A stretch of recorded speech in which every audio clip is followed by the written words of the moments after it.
Organizada pola Asociación de Veciños de Carreira en colaboración con Arousa Neo e o propio Concello, a andaina terá lugar o próximo 2 de setembro.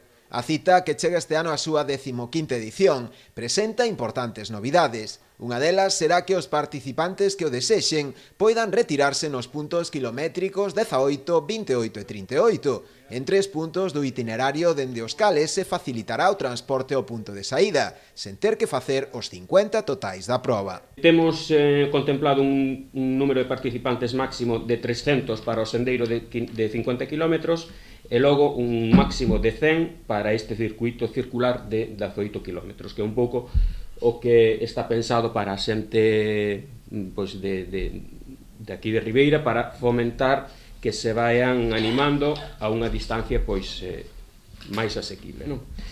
O percorrido, igual que en anos anteriores, discorrerá por espazos singulares do Concello. Con saída dende o Polideportivo da Fieiteira, transitará por a Garita, Couso, o Castro da Cidá, a Ruta Fluvial de Artes ou o Dolmen de Axeitos, entre outros. As inscripcións xa poden realizarse a través da páxina web www.msports.es ou na propia páxina do Concello, www.ribeira.gal. O prazo remata o 31 de agosto.